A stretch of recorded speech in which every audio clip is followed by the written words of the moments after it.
అయిపోయేంత వరకు ఎవరు మాట్లాడారు. 4వ తేదీ ఈ నెల ఆంధ్రజ్యోతిలో ఛానల్లో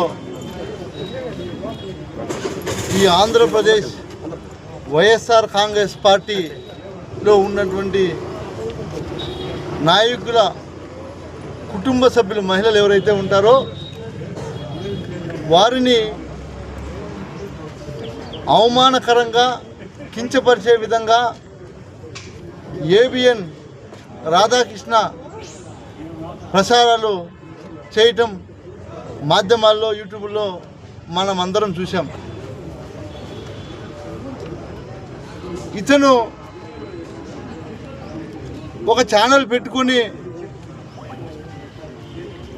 ప్రజలకు ఉపయోగపడే విధంగా ఏవైనా ఆ ఛానల్లో ప్రస్తావిస్తున్నాడా లేదా ఒక పార్టీకి తొత్తుగా వ్యవహరిస్తున్నాడా అనేది ప్రజలందరూ కూడా గమనించారు. ఎందుకంటే ఏ ఛానల్ అయినా కావచ్చు, ఏబిఎన్ కావచ్చు, అనేకమైనటువంటి ఛానళ్ళు మన రాష్ట్రంలో ఉన్నాయి. వాళ్ళందరూ కూడా వాళ్ళ ఛానల్ను ప్రజలకు ఏదైతే తెలియపరచాల్సిన విషయాలు వాటిని తెలియపరుస్తున్నారు. ప్రజలందరూ కూడా చూస్తున్నారు. లేనివి ఉన్నట్టుగా, ఉన్నవి లేనట్టుగా ప్రచురించే ఛానల్ ఏదైనా ఉంది అంటే అది ఏబిఎన్. మనందరికీ కూడా తెలుసు. ఆఖరికి ఇప్పుడు మహిళల మీద కూడా పడ్డారు. వీళ్ళు కూటమి ప్రభుత్వానికి తొత్తుగా వ్యవహరించడం చాలా బాధాకరమని కూడా మేము కోరుకుంటున్నాం. మీ ఇండ్లలో కూడా మహిళలు ఉన్నారు, గుర్తుపెట్టుకోండి. మీకు కూడా బిడ్డలు ఉన్నారు, మీకు కూడా అక్క చెల్లెలు ఉంటారు. ఇవి మీకు కూడా వర్తిస్తుంది అని కూడా నేను తెలియజేస్తా ఉన్నా. ఎందుకంటే నువ్వు ఎక్కడో దాక్కొని టీవీలో ఏదో ఎవరి చేతిలో మాట్లాడించడం కరెక్ట్ కాదు. ఆంధ్రప్రదేశ్ మహిళలు కన్నెర్ర చేశారంటే ఏబిఎన్ ఆఫీసు అడ్రస్ గల్లంత అయితే గుర్తుపెట్టుకో. ఏబిఎన్ రాధాకృష్ణ అని కూడా నేను హెచ్చరిస్తూ ఉన్నా. ఎందుకంటే నువ్వు నీ బతుకు నువ్వు ఎప్పుడైతే ఈ మీడియాలో ఏ రోజైతే నువ్వు మహిళల పట్ల అసభ్యకరంగా ప్రవర్తించావో దాన్ని వైఎస్ఆర్ కాంగ్రెస్ పార్టీ తీవ్రంగా ఖండిస్తున్నాం.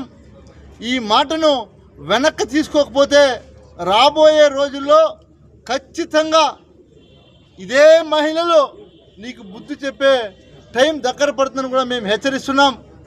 ప్రజలందరికీ కూడా మేము తెలియజేసేది ఒకటే, 5 ఏళ్ళు జగన్మోహన్ రెడ్డి గారు ముఖ్యమంత్రిగా ఉన్నప్పుడు అనేక సంక్షేమ పథకాల ద్వారా, అనేక పదవుల ద్వారా మహిళలను అభివృద్ధి చేయాలనే అభివృద్ధి పదంతో జగన్మోహన్ రెడ్డి గారు ఆ రోజు పరిపాలనను ముందుకు సాగించారు.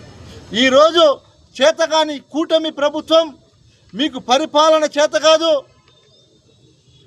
ఎన్ని అరాచకాలు ఈ 22 నెలల్లో ఎంతమంది మహిళల మీద అఘాయిత్యాలు జరుగుతున్నాయి. ఎవడైనా పట్టించుకుంటున్నాడా? రాధాకృష్ణ ఏబిఎన్ ఛానల్ కళ్ళు దుబ్బయ్యా నీకని అడుగుతున్నా. ఎక్కడైనా సరే ఒక్కటైనా నువ్వు చూపించావా నీ ఛానల్లో అడుగుతా ఉన్నా. కేవలం నువ్వు ఒక రాజకీయ పార్టీకి తొత్తుగా ఛానల్ పెట్టుకొని ప్రజలను ఇబ్బంది పడే విధంగా, నువ్వు ప్రజలను యామార్చే విధంగా, ప్రజలను మ్యానిపులేట్ చేసే విధంగా నువ్వు నీ ఛానల్లో కొన్ని అన్నీ కూడా చూపిస్తున్నటువంటివన్నీ కూడా మేము గమనిస్తున్నాం. మేము నిన్ను హెచ్చరిస్తున్నాం. ఖచ్చితంగా ఇది ఇలాగే కొనసాగితే నీకు కూడా తీవ్ర ఇబ్బందులు ఎదురవుతాయి. గుర్తుపెట్టుకో, వైఎస్ఆర్ కాంగ్రెస్ పార్టీ శ్రేణుల వల్ల అని కూడా తెలియజేస్తున్నాం. మేము కోరుకునేది ఒక్కటే, నీకు ఛానల్ పేరుతో ఆ ఛానల్ ముసుగులో నువ్వు రాజకీయ వ్యభిచారిని కూడా నేను తెలియజేస్తా ఉన్నా. ఎందుకంటే నువ్వు చేతనైతే ఆ రోజు 5 సంవత్సరాల్లో జగన్మోహన్ రెడ్డి గారు చేసినటువంటి మంచి ఒక్కటైనా చూపించావా అని అడుగుతున్నా. ఏబిఎన్ రాధాకృష్ణని ఒక్కటైనా చూపించావా? ఒక్క మంచి పని చేశాడని చెప్పావా? లేదు. ఈరోజు నువ్వు కూటమి ప్రభుత్వం వచ్చిన తర్వాత ఇన్ని అఘాయిత్యాలు, ఇన్ని అవమానాలు పొందుతున్న మహిళల మీద ఇన్ని జరుగుతున్నా ఒక్కరోజు కూడా చూపించకపోగా ఈరోజు మళ్ళీ వైఎస్ఆర్ కాంగ్రెస్ పార్టీలో ఉన్నటువంటి ఎవరైతే కుటుంబ సభ్యులు మహిళలు ఉంటారో వారి పట్ల ఇలా మాట్లాడటం ఖండిస్తున్నాం. మీకు చేతనైతే కూటమి ప్రభుత్వ నాయకులకు నేను ఒకటి నా విన్నపం, జగన్మోహన్ రెడ్డి గారు చెప్పిన దాంట్లో ఏదైనా తప్పు ఉంటే మీరు మీడియా ద్వారా తెలియజేసే శక్తి మీకుంది, తెలియజేయండి. చేత కాకపోతే అన్నీ మూసుకొని ఉండండి. జగన్మోహన్ రెడ్డి గారు ఏం చెప్పారు?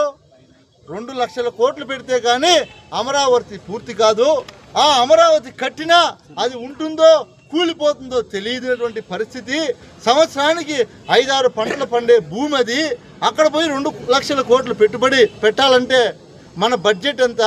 నువ్వు 5 సంవత్సరాలు గతంలో ముఖ్యమంత్రిగా ఉన్నప్పుడు నువ్వు ఖర్చు పెట్టింది ఎంత? 5,000 కోట్లు. ఇప్పటికి 2 సంవత్సరాలు అయితే ఉంది, ఇప్పటికి నువ్వు ఖర్చు పెట్టింది ఎంత? 2,500 కోట్లు.